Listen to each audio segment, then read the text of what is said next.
Fellow citizens, on Thursday, April 27, 1961, our founding father, Sir Milton Magai, defined our mission as a nation. He urged his countrymen to face up squarely to the problems which we confront them. He argued that the success of Sierra Leone government would depend very greatly upon the active support and assistance of each Sierra Leonean. The ultimate aim then, as now, was to make our country a land worth living in and a land worth serving with wholehearted service and hard work. In my maiden Independence Day address last year, I directed that in view of the dire economic challenges we inherited as a government, the Ministry of Finance make no budgetary allocations to fund Independence Day celebrations until generated domestic revenue makes up 20% of our gross domestic product. I highlighted the dire economic and financial challenges we inherited as a government and committed to working hard to achieve the 20% objective. We have made very significant progress in domestic revenue mobilization over the last 1 year, and we are collectively determined as a nation to achieve that objective. On this 58th anniversary of our independence, I want us to each reflect deeply and ask ourselves as individuals and collectively as a nation what we have done to make our country a land worth living in. Amidst the turmoil of our short history as a nation, some of our citizens have shown remarkable patriotism and selflessness in serving our great nation. I thank every one of you who wakes up every day with the singular objective of working even harder to make Sierra Leone a better place.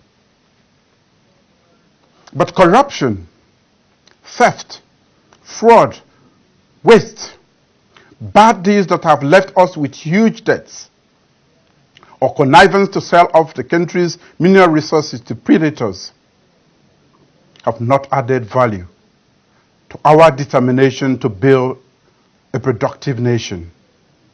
Our failure to manage our environment and wildlife, protect our beaches and seas, and keep our living spaces clean and healthy at all times has not made our country a land worth living in.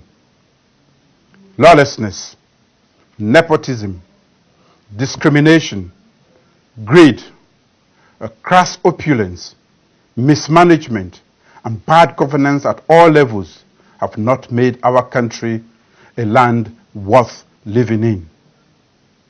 Our disregard for our traditional values of deep faith and religiosity, respect, tolerance, justice, good neighborliness, and peaceful coexistence has not always made our country a land worth living in.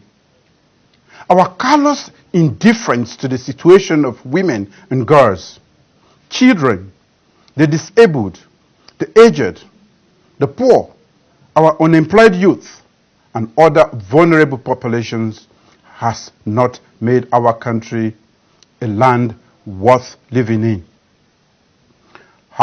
We have not always exalted thee. Great is not the love we have shown for thee at all times. Firmly united we have not stood. Singing your praises we have not. On this day, therefore, I ask Sierra Leoneans to make a solemn pledge or prayer to do all they can to make our country a land worth living in again. Let us embrace those values and attitudes that make us patriotic Sierra Leoneans. We have certainly made some gains. We have enjoyed 18 years of peace. We have had 5 successive democratic elections and 3 peaceful changes of government. Some of our brightest young brains have taken on the challenge of leadership and are contributing to national development.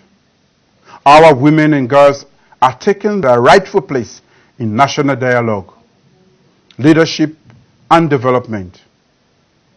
We must and we will continue protecting them and opening up opportunities for them. We have started salvaging the name and pride of our nation.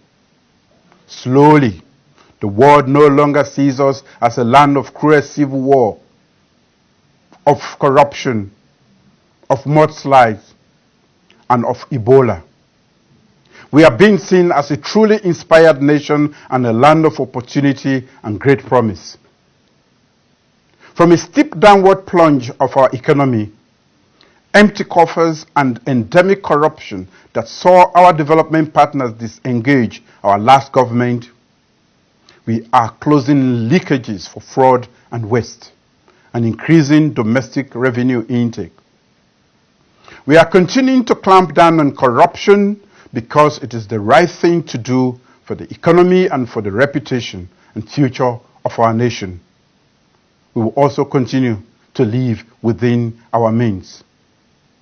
Multilateral development partners have reaffirmed their confidence in our competent management of the economy by re-engaging and supporting us in even bigger ways than before now.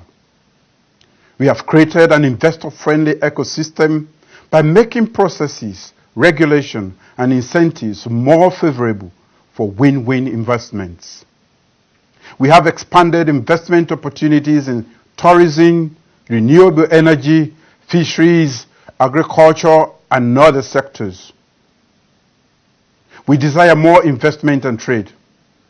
Credible investors around the world are taking a favorable look at our country. Our medium-term national development plan lays out our national development priorities in easily understandable clusters. We will continue to invest heavily in human capital development through free quality education, quality healthcare, and food security initiatives. We will seed and scale science, technology, and innovation in order to fast-track revenue generation, governance, service delivery, and for developing the private sector. We believe that a skilled, educated, and healthy population is critical for expanding private sector growth and driving inclusive national development. Our goals remain capacity building and job creation. We will continue institutional and governance reforms and relentlessly pursue national cohesion. As a government, we also recognize that our national constitution must be reviewed to reflect the rights and aspirations of all our citizens. We thank our development partners for their continuing assistance towards the development of our country. We have agreed a principle of mutual transparency and accountability, and together we will plan, implement, and also assess the impact of their interventions. Cabinet has passed and will soon submit to Parliament progressive legislations that will promote accountability, expand democratic spaces, and protect vulnerable populations. I expect that Parliament will soon vote to support my government's tougher anti-corruption laws, the amended Sexual Offences Act, and also strike the 54-year criminal libel laws. The Chief Justice has established special divisions of the High Court for corruption and sexual offences related cases. Our investment in infrastructure will continue to be purposeful, beneficial for development and service delivery, cheaper, and not burden future generations with unreasonable debt. Our foreign policy will be guided by the principle of mutual respect, economic diplomacy, and the peaceful pursuit of matters of mutual interest. We will continue to meet all our regional and international obligations and provide continental leadership for the reform of the United Nations Security Council. Fellow citizens of this our great republic, As we observe Sierra Leone's independence at 58, let us remind ourselves that we have a unique opportunity to get it right again as a nation. For the seemingly intractable questions and tasks facing our nation, let us ask, why not? And be inspired to do the very best for our nation. We all have an obligation to make Sierra Leone a peaceful, progressive, and pluralistic democracy. May God bless us all, and may God bless our great republic. I thank you.